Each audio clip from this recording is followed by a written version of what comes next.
el material más duro y resistente conocido por el hombre. El aluminio no lo absorbe, el acero tampoco. Pero también es uno de los más blandos. Es limpio, sucio, brillante y negro. Una cucharada tiene una superficie de media hectárea.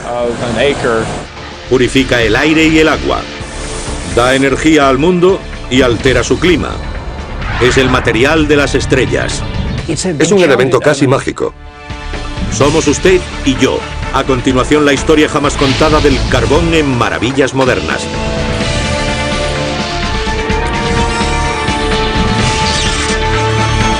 Maravillas Modernas. Carbón. Este ejemplar de fuerza tecnológica es conocido como Champ Car.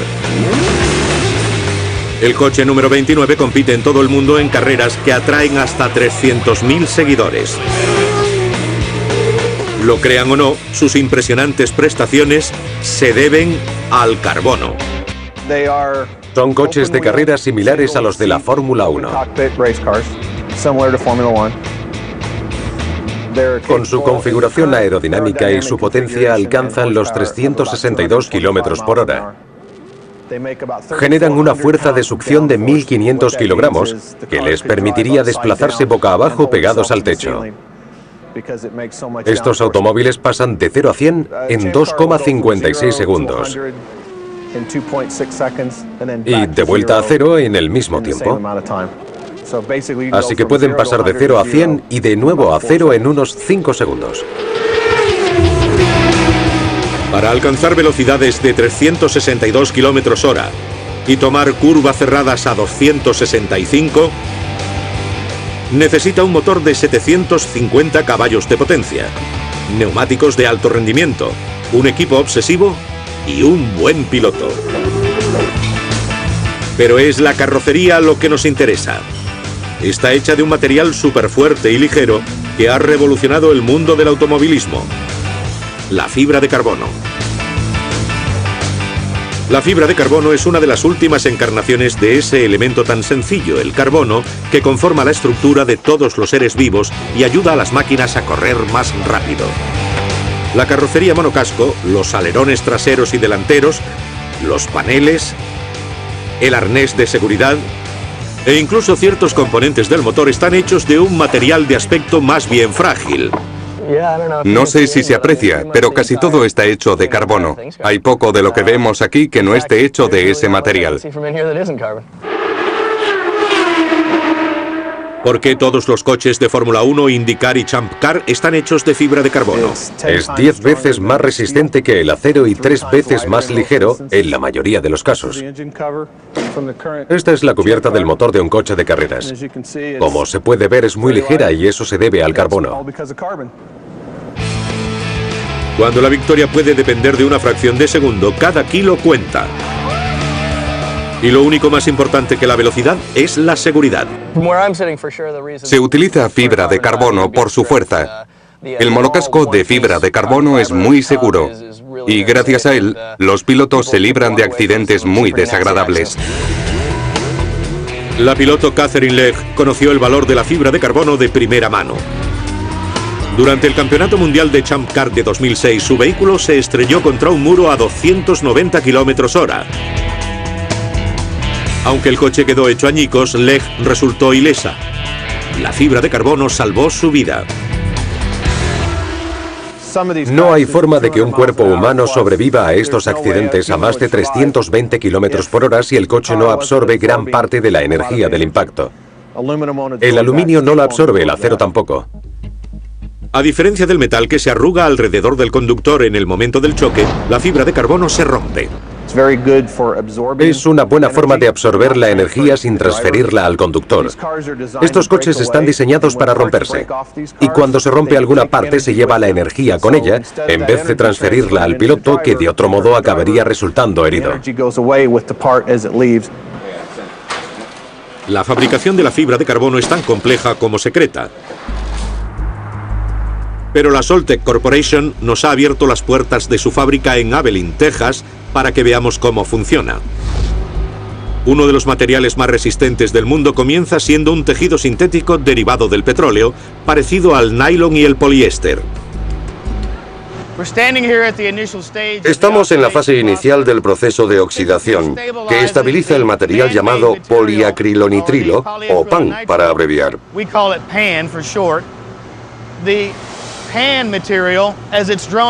Introducimos el pan en el primer horno de oxidación, y a medida que empieza a cocerse, empieza a cambiar de color.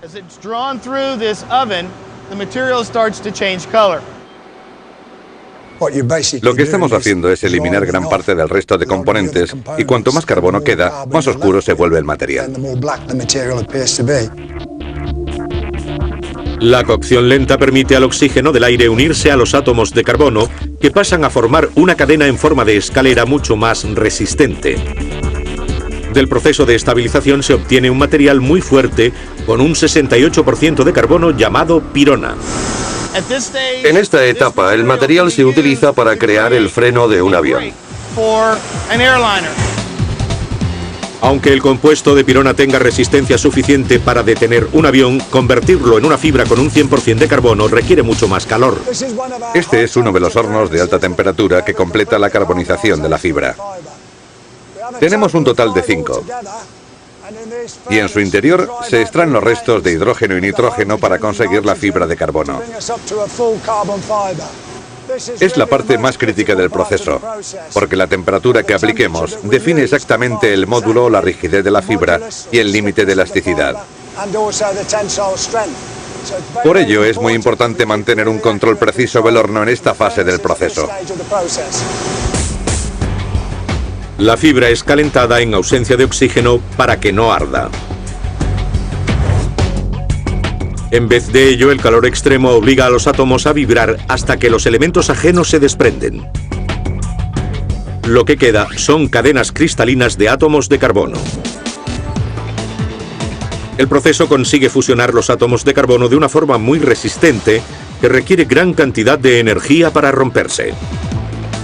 A continuación es sometido a un baño electroquímico que arruga la superficie del material y lo hace más apropiado para su uso en compuestos. El último paso es semejante al de cualquier fábrica textil. La fibra de carbono es enrollada en bobinas. La fibra, con un diámetro 10 veces inferior al del cabello humano, se puede cortar como cualquier hilo.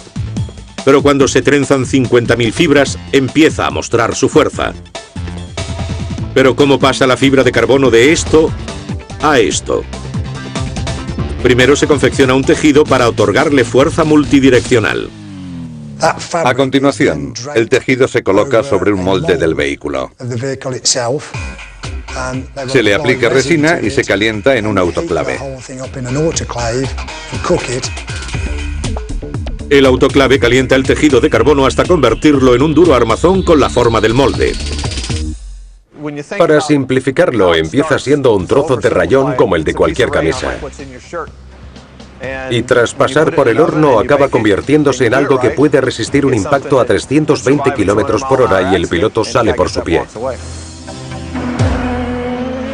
Por supuesto, la fibra de carbono no solo sirve para la competición, también se está abriendo camino en los automóviles de gama alta y en las aspas fuertes y ligeras de algunas de las turbinas más grandes del mundo. Pero el uso más espectacular está en el nuevo avión de pasajeros de Boeing, el 787 Dreamliner, presentado en 2008. El fuselaje y la estructura de las alas son casi por completo un compuesto reforzado de fibra de carbono. Lo más importante de la fibra de carbono es su fuerza, su ligereza y su resistencia a la corrosión. Esas son las 3 características claves. Así que el Dreamliner pesa mucho menos que si hubiera sido fabricado el metal, lo que aumenta la eficiencia energética. Eso significa un billete más asequible aunque suba el precio del combustible. En los años 70, Boeing calculó que por cada kilo que se elimina del peso de un avión, se podían ahorrar hasta 100.000 euros en combustible a lo largo de su vida útil. En aquella época, el petróleo costaba unos $12 el barril. Ahora el ahorro sería mucho mayor. Mientras otros aviones tienen que mantener una presión en cabina equivalente a la de 2.500 metros sobre el nivel del mar, el Dreamliner, con su resistente armazón, puede mantenerla equivalente a 1.800 metros. Y dado que la fibra de carbono no se corroe, la mezcla del aire en cabina puede ser mucho más húmeda. Se acabó la sequedad de ojos y gargantas tras un vuelo largo. Han tardado 50 años en crear un avión nuevo. Pero el Dreamliner es el más eficiente de todos y se debe a la fibra de carbono. Por supuesto, la fibra de carbono es solo una parte de lo que nos da el carbón. Intenten imaginar un mundo sin carbón o incluso un bólido de carreras sin carbono. No podemos olvidar la elegante pintura derivada del hidrocarburo. Tampoco podríamos frenar sin las pastillas de carbono. Pero no importa, porque también nos quedaríamos sin el combustible de metano, los neumáticos, la carrocería y, por último y no menos importante, la forma de vida que lo conduce basada en el carbono. Todos los elementos importantes de este coche y del mundo contienen carbono. Es crucial para la formación de los enlaces que conforman los seres vivos y el material que a ciertos seres vivos les gusta fabricar. El carbono es el elemento más abundante del universo y forma estructuras muy sólidas. Por supuesto, el hidrógeno, el oxígeno y el helio son más abundantes. Pero el carbono forma estructuras. De hecho, es un elemento único, casi mágico. La clave reside en la configuración y el tamaño del átomo de carbono. Lo que hace que el carbono sea tan versátil son dos cosas. La primera es la cantidad de electrones que tiene en la capa externa. Su valencia es 4. Y la segunda es que se encuentra en la primera fila de la tabla periódica de los elementos, lo que significa que es muy pequeño. El átomo de carbono se une a elementos mayores como metales, cediéndoles sus electrones de valencia. Y a elementos más pequeños como los gases, ganándoles sus electrones. Como resultado, el carbono forma una enorme variedad de compuestos. Actualmente se conocen más de 10 millones de compuestos de carbono. El enlace más estable entre átomos de carbono se da en los diamantes, una trama cristalina de carbono puro. Los diamantes tienen una dureza extrema porque los átomos de carbono que contienen se han ido comprimiendo a lo largo de miles de millones de años hasta formar esa red entrecruzada tetraédrica. Este tipo de enlace entre los átomos convierte al diamante en un material extremadamente resistente. De hecho, es el material natural más duro conocido. El carbono, con su exclusiva capacidad de combinación, es también el componente esencial de todo ser vivo. De ahí la expresión forma de vida basada en el carbono. El carbono es el elemento químico ideal. Es lo suficientemente estable para crear el material de la vida y las reacciones con las que está relacionada, pero también es bastante inestable, de modo que no necesita mucha energía para esas reacciones químicas. Es esta combinación ideal de estabilidad y reactividad lo que convierte al carbono en la columna vertebral de todos los seres vivos. Gracias a su capacidad de adhesión, los azúcares simples se transforman en moléculas complejas como el ADN. Realmente es el elemento de la vida. La flora rica en carbono de la época prehistórica ha resultado ser nuestra principal fuente de energía. ¿Pero existe algún modo de quemarlo sin contribuir al calentamiento global? Planta de Antelope Valley, una central eléctrica de 110 metros de altura en Beulah, Dakota del Norte. Fundamentalmente se trata de una caldera gigantesca. Nos encontramos en el tejado de la unidad 1 de la planta de Antelope Valley. Al fondo está la unidad 2. Cuando fue diseñada a finales de los años 70, era la caldera más grande del mundo. Así que estamos en el edificio más alto de Dakota del Norte. Su ubicación se debe a lo que quedó aquí hace millones de años: carbón, en grandes cantidades atrapado en la abundancia de vida prehistórica. Entre 50 y 250 millones de años atrás, Dakota del Norte y esta región eran un enorme mar interior. En él creció una inmensa cantidad de vegetación que con el paso del tiempo murió y quedó cubierta por nuevas capas que la comprimieron. Durante millones de años, las capas de sedimentos compactaron la vegetación formando turba. Al final, la presión, combinada con el calor del manto terrestre, descompuso la turba hasta formar una sustancia negra rica en carbono, conocida como carbón. La planta de Antelope Valley extrae el carbón de la cercana mina Freedom, la mayor de Dakota del Norte. 16.000 toneladas son trituradas cada día hasta convertir el carbón en un polvo fino que se introduce en las calderas de 33 pisos de altura, donde hace lo que mejor sabe, arder. A medida que arde, libera en forma de calor la energía contenida en los prehistóricos enlaces del carbono. Los 1400 grados de temperatura se utilizan para hervir 53.000 litros de agua por minuto y convertirla en vapor de alta presión a 537 grados centígrados. El vapor es forzado a través de unas turbinas que hacen girar un eje de 160 toneladas, solo visible desde esta pequeña abertura, a 3.600 revoluciones por minuto, generando 500.000 de caballos de potencia. Todo en estas instalaciones sirve para que el eje gire a 3.600 revoluciones por minuto.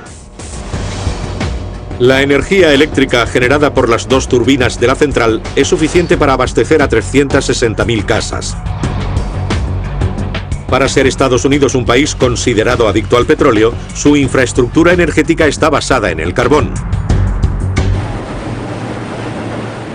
El país cuenta con los yacimientos más grandes del mundo gracias a los pantanos y bosques tropicales que cubrieron gran parte del este de Norteamérica hace unos 300 millones de años.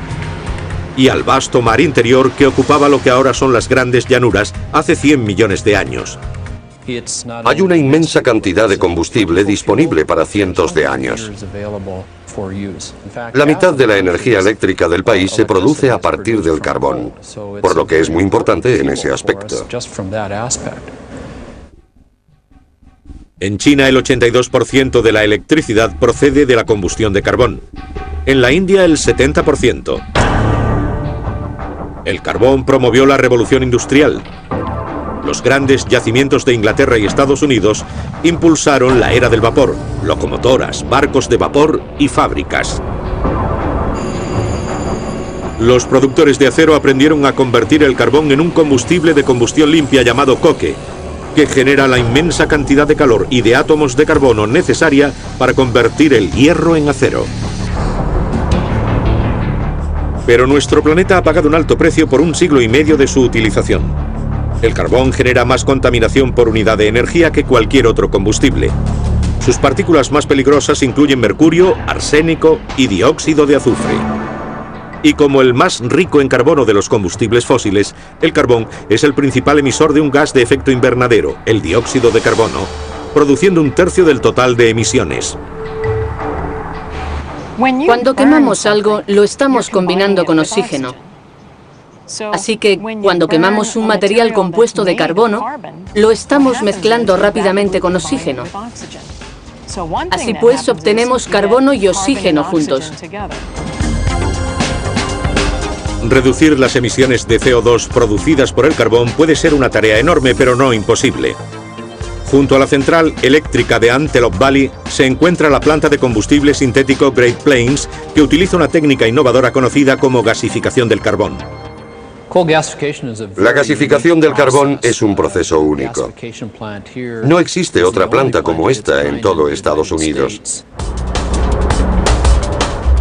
Dentro de los 14 gasificadores, tanques de alta presión de más de 165 toneladas de peso cada uno, la combinación de calor, presión, oxígeno y vapor provoca la ruptura de la estructura molecular del carbón. El hidrógeno y el carbono forman metano puro o gas natural. Y mientras que el producto principal, el metano, es canalizado para su utilización como combustible, otros compuestos, como el sulfato de amonio, son recogidos y empleados para hacer fertilizantes. Creo que lo mejor de esta planta es que es el sueño de todo químico. A diferencia de las centrales de combustión de carbón, que liberan una mezcla de gases, las de combustibles sintéticos pueden separar, capturar y condensar sus emisiones de dióxido de carbono. Esta corriente de gases de desecho es canalizada hasta yacimientos petrolíferos agotados de Canadá. Allí el CO2 es inyectado a muchos cientos de metros bajo la superficie en formaciones de rocas porosas que lo atrapan de forma permanente. El proceso se denomina aislamiento del CO2 y su tecnología apenas ha empezado a desarrollarse. Mientras tanto, las emisiones mundiales de dióxido de carbono aumentan cada año, en parte debido al incremento del uso del carbón. Pero también está en auge otra forma de energía basada en el carbono. En vez de fuentes de energía prehistóricas, las centrales aprovechan la capacidad de las plantas para consumir el dióxido de carbono del aire. Las plantas son las recicladoras de carbono de la biosfera. Sin ellas, la vida animal no sería posible, ya que éstas toman el dióxido de carbono de la atmósfera y utilizan la energía solar para fijarlo y convertirlo en parte de su estructura. La mayor parte de la estructura de una planta está formada por celulosa y hemicelulosa, complejas cadenas de azúcares que forman el resistente tejido fibroso que las mantiene erguidas. Durante 3 décadas, un grupo de científicos ha trabajado para convertir esos azúcares celulosos en etanol, un combustible orgánico que se utiliza cada vez más en vehículos. A diferencia del etanol de maíz, que se produce a partir de la fermentación del grano, el etanol de celulosa procede de la fermentación de toda la planta, de cualquier planta. Lo mejor es que en el mundo abunda la celulosa. Hay cientos de miles de millones de toneladas. Lo peor es que la madre naturaleza diseñó las paredes celulares de las plantas, las moléculas de celulosa, y no resulta fácil descomponerlas en azúcares. Pero gracias a los avances tecnológicos, especialmente en el campo de los enzimas y otros compuestos capaces de descomponer la celulosa en azúcares fermentables, los científicos han dado con un modo de reemplazar un combustible fósil, el petróleo, con uno vivo, el etanol de celulosa. Este cuenta con muchas ventajas medioambientales. A diferencia del maíz, las plantas ricas en celulosa, como el mijo, prosperan en las tierras baldías y requieren pocos o ningún pesticida o fertilizante, que normalmente se obtienen de los combustibles fósiles. El resultado es que el etanol de celulosa tiene una tasa de retorno energético 10 veces superior a la del maíz. El mijo es nativo de Estados Unidos. Se cree que era una de las especies dominantes de las grandes llanuras cuando llegaron los colonos. Es una gramínea perenne, por lo que es muy buena a la hora de fijar el dióxido de carbono. Al ser una gramínea perenne, su raíz sigue segregando dióxido de carbono al suelo, incluso después de cosechar el tallo. Así que es cuestión de economía. La industria sigue bajando el precio de los enzimas y otras tecnologías desarrolladas, y los científicos predicen que en 10 o 15 años producirán etanol de celulosa por menos de 20 céntimos el litro. Si se hace bien y prestamos atención a la forma de desarrollar el sistema, podremos conseguir combustibles baratos que aporten muchos beneficios medioambientales. Para bien o para mal, la humanidad ha cambiado el paisaje y la atmósfera con los combustibles basados en el carbono. Pero para dejar huella utilizamos una herramienta de carbono muy diferente.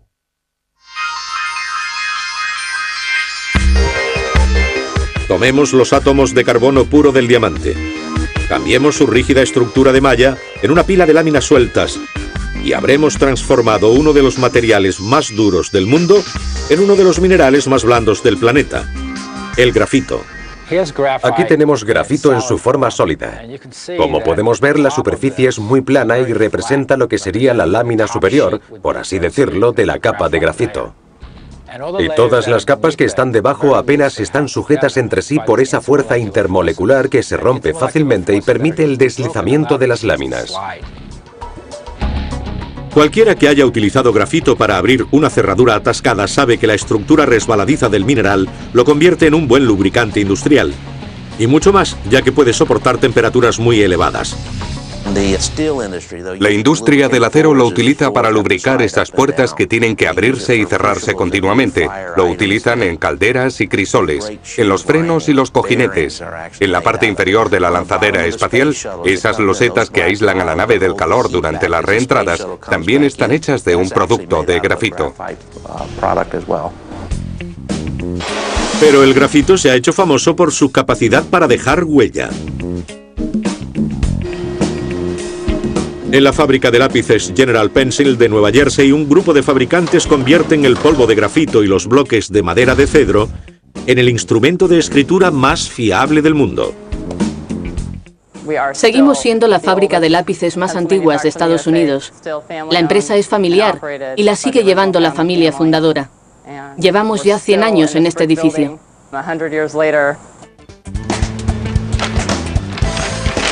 La fabricación de un lápiz comienza con una mezcla de grafito, polvo de carbón y una pequeña cantidad de arcilla. Aumentar el porcentaje de grafito crea una mina más blanda y oscura. A más arcilla, más dura y clara es la mina. En este molino, lleno de cantos rodados, se vierten 340 kilos de una mezcla de grafito, carbón, arcilla y agua. Los ingredientes son removidos durante 24 horas, hasta que forman un líquido suave y homogéneo. General Pencil bombea el líquido a través de estos filtros que retiran el agua y dividen la mezcla en porciones manejables llamadas tartas. Estas se dejan secar 48 horas. Nos interesa que se sequen poco a poco para que no se forme una corteza dura exterior. En tal caso, la mina tendría una parte abrasiva. Los fabricantes de lápices y el público anglosajón siguen utilizando el término lead, en español plomo, para describir al núcleo de grafito del lápiz a pesar de que nunca ha contenido ese mineral. La confusión deriva del hecho de que los antiguos romanos, griegos y egipcios escribían con un útil llamado estilete, pencilus en latín, a menudo hecho de plomo. Los orígenes de los lápices actuales se remontan al descubrimiento del grafito en 1564. Pero perfeccionarlo llevó 3 siglos de innovaciones, muchas utilizadas aún por General Pencil. Tras triturar de nuevo las tartas de carbón para obtener un polvo muy fino y volver a añadirle agua, la mezcla ya está lista para ser moldeada con la forma de la mina.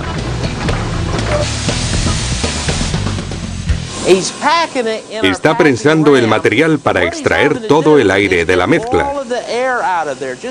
Igual que para hacer una figurita de arcilla. Si quedara algo de aire, explotaría al introducirla aquí. Bien, John ya ha cargado nuestro cilindro. Ahora por primera vez la mezcla toma la forma de la mina del lápiz. Las minas salen por este orificio y pasan por la rueda cortadora. A medida que la mina pasa por las cuchillas, estas la cortan con una medida determinada y le dan la forma apropiada.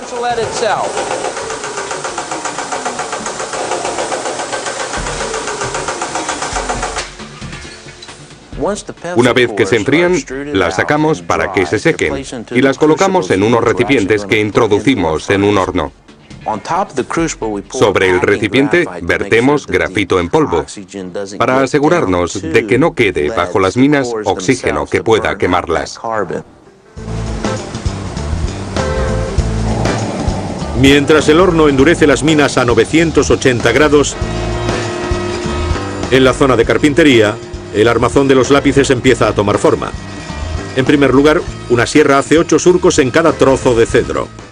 Utilizamos madera de cedro porque tiene un granulado muy fino y nos permite afilar bien los lápices. Por supuesto, a todo el mundo le encanta el olor de un lápiz recién afilado. Los núcleos de grafito se pegan a una tablilla y se cubren con otra.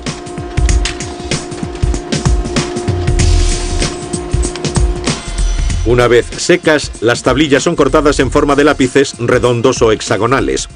Hacemos lápices hexagonales y redondos. Tradicionalmente, los lápices hexagonales se hacían para que no cayeran rodando del pupitre. A continuación, los lápices son lijados, pintados y equipados con un elemento de metal llamado contera, que lleva la goma de borrar. También se les imprimen unas letras o números que indican el grado de dureza y su oscuridad. La escala HB. El 1 es el más blando. El 2 es blando y deja una buena marca oscura. El 3 es algo más duro y el 4 es extra duro. Los lápices del número 2 también dejan una marca fácil de leer por los escáneres ópticos. Por eso, desde los años 60, los estudiantes de Estados Unidos tenían que usarlos para hacer los test. El número 2 es solo una de las opciones de la amplia gama de variedades. Para obtener un trazo fino y ligero, un ingeniero debería utilizar un 5H. Un artista que necesite trazos más gruesos debería emplear un 8B. Una de las ventajas del lápiz sobre el bolígrafo es que con el simple hecho de presionar con la mano, se cambia la textura, la intensidad, la ligereza, el tono y la marca del trazo, algo que no se puede conseguir con un bolígrafo. El grafito actúa dejando un rastro de sí mismo. Pero otra forma de carbono no tiene igual a la hora de absorber otras sustancias y mantiene nuestro aire, nuestra agua e incluso nuestros pies limpios y frescos. En las colinas de Kentucky, junto a la frontera de Virginia Occidental, la Calgon Carbon Corporation produce una sustancia negra, granular y poco interesante que bien podría habernos salvado la vida. Es el elemento clave en máscaras antigas, antídotos contra el veneno, purificadores de aire, filtros de agua y cientos de productos más. Se conoce como carbón activado. El carbón tiene una gran capacidad de combinación. En el carbón activado esta capacidad se multiplica con la adición de poros microscópicos. Los poros internos dan al carbón activado una enorme superficie y lo convierten en el material más absorbente conocido por la humanidad. Una cucharada de carbón activado tiene una superficie de media hectárea. Y 1 gramo, el equivalente a un campo de fútbol. Con su capacidad para absorber productos químicos peligrosos, o sabores, olores y colores indeseables, el carbón activado podría ser el material más útil del mundo. Intento pensar en cuántas veces al día entra una persona en contacto con el carbón activado y me he cansado después de terminar el desayuno. Cuando nos duchamos, los champús y geles contienen productos químicos que han sido purificados con carbón activado. Hay componentes de la pasta de dientes que también han sido purificados con carbón activado. Si el café del desayuno es descafeinado, también se ha utilizado carbón activado en el proceso de descafeinización, igual que el agua depurada y el edulcorante. ¿Cómo se hace el carbón activado? En la central de Calgon, la fábrica de carbón activado granular más grande del mundo, todo comienza con unos gránulos de carbón bituminoso, una variedad dura baja en ceniza. Los gránulos son vertidos en un horno rotatorio de 35 metros.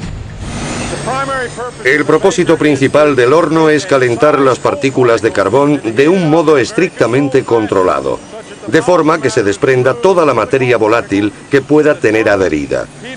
Durante el proceso el carbón pasa de temperatura ambiente hasta 480 grados centígrados.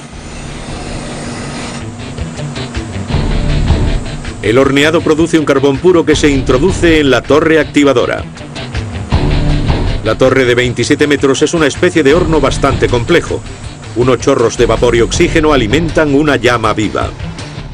El material es calentado hasta 550 o 580 grados centígrados en presencia del vapor. Lo que estamos viendo es el fogón del activador. El vapor penetra en las partículas de carbón abriendo millones de diminutos poros y creando canales que posteriormente sirven para absorber cualquier sustancia indeseable. El carbón, ahora ya activado, es enfriado, tamizado y cargado en contenedores, desde bolsas de 500 kilos hasta cisternas de 2 toneladas. Existen cientos de productos de carbón activado, diseñados específicamente para distintos tipos de impurezas, ya se encuentren en el aire o en el agua, pero el principio es prácticamente el mismo. El azul de metileno es una de las soluciones de color que utilizamos para medir el tamaño de los poros en el carbón. Es una prueba bastante común del carbón activado.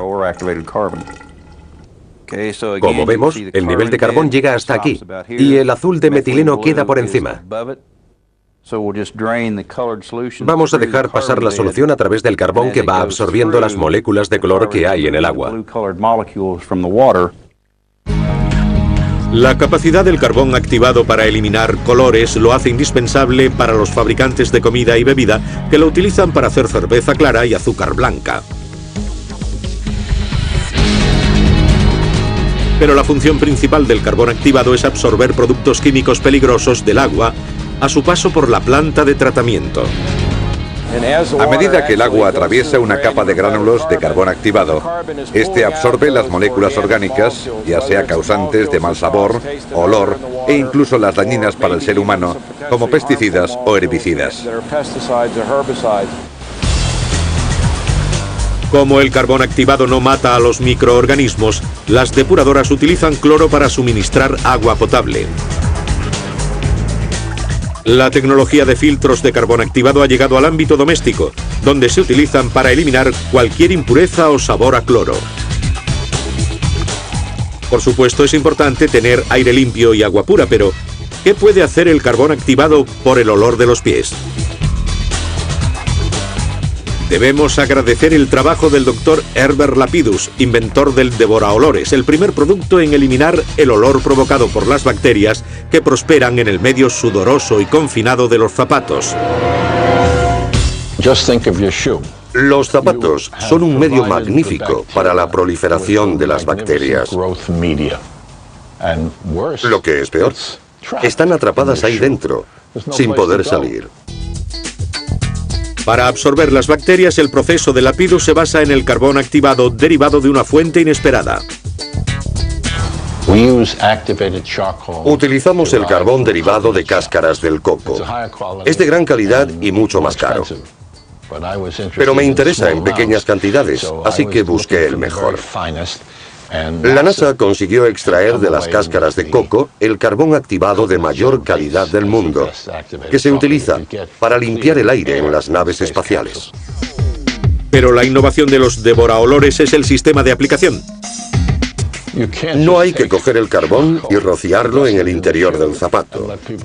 Yo sabía que eso no funcionaría. En cambio, lo insertamos en estas plantillas de látex porosas. Cada vez que la persona camina, expulsa el aire. Funciona como un fuelle. Al caminar se mueve el aire. De ese modo las partículas de olor recorren el látex que está impregnado de carbón activado. Y este absorbe esas partículas. El diseño funciona y para millones de personas que sufren de pies olorosos y aquellos que los rodean, el resultado ha sido impresionante. Muchos matrimonios se divorciaban porque el marido no podía quitarse los zapatos en casa. La esposa se negaba a lavarle los calcetines. De nuevo el carbón acude al rescate. Nuevos derivados del carbono protegen los vehículos espaciales y puede que algún día formen una escalera hasta las estrellas. Esta tecnología espacial se denomina aerogel. Casi ingrávido, con una tremenda superficie y gran capacidad de aislamiento térmico, el aerogel ya se ha utilizado para capturar partículas de cometas y para proteger valioso equipamiento de la intensa radiación espacial. Y los científicos no han hecho más que empezar a estudiar esta sustancia. El aerogel es similar a un aerosol. Se trata de la dispersión de un líquido sólido en gas, solo que en este caso sus partículas quedan unidas. Por eso el aerogel, a pesar de tener un 90% de aire, está considerado un sólido. Un puñado de aerogel ocupa la misma superficie que 2 pistas de tenis. Y aún así una oblea de solo 15 gramos puede soportar el peso de un ladrillo. La NASA sometió a prueba las impresionantes cualidades de este material en la misión Stardust en 2004, que estudiaba la composición de los cometas. Stardust utilizó un colector con aerogel para capturar partículas del cometa Wild 2. A medida que las partículas chocaban con el aerogel a gran velocidad, 6 kilómetros por segundo, quedaban incrustadas en él, creando una especie de surco en su estructura, por lo que se iban frenando a medida que penetraban en el aerogel hasta detenerse. La nueva generación de aerogeles está hecha de carbono. Los aerogeles de carbono comienzan siendo una mezcla de productos químicos orgánicos que se combinan con agua. Todos ellos reaccionan para formar un gel que tiene este aspecto. El gel es introducido en un horno de alta presión llamado autoclave que elimina cualquier otra sustancia, dejando solo el carbono puro. El aerogel de carbono presenta la misma porosidad que el sílice, pero aísla mejor del calor. Una oblea de aerogel de carbono que apenas pesa es capaz de hacer esto. Un aislamiento tan ligero lo convierte en el material ideal para proteger los vehículos de exploración que van a Marte de las radiaciones del espacio. Este tipo de material se utilizará en el vehículo de exploración de Marte que se enviará dentro de unos años. Los científicos planean desarrollar otra de las virtudes del carbono, la fuerza, para revolucionar los viajes espaciales. Actualmente solo hay una forma de escapar de la gravedad terrestre, pero los despegues impulsados por cohetes son caros, por no mencionar el peligro. Por ello se investiga una alternativa algo estrambótica conocida como el ascensor espacial. Consiste en un cable de 100.000 kilómetros de longitud, unido a la Tierra con un contrapeso en órbita geosíncrona, a más de 35.700 kilómetros.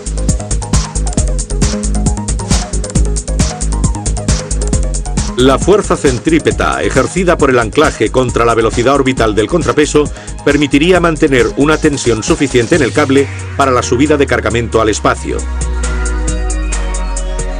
El ascensor espacial es una idea fascinante. ¿Por qué no se ha hecho antes?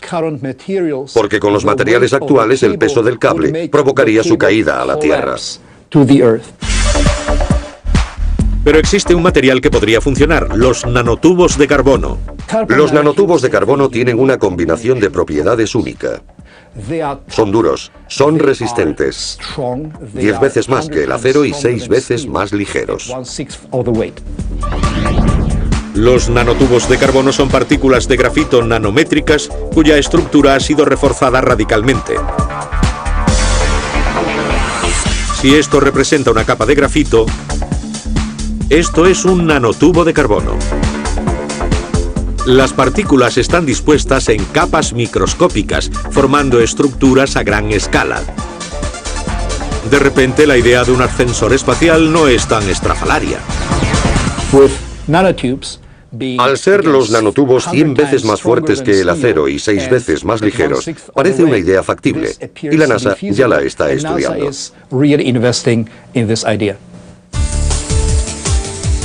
Y esa es solo una aplicación posible de los nanotubos.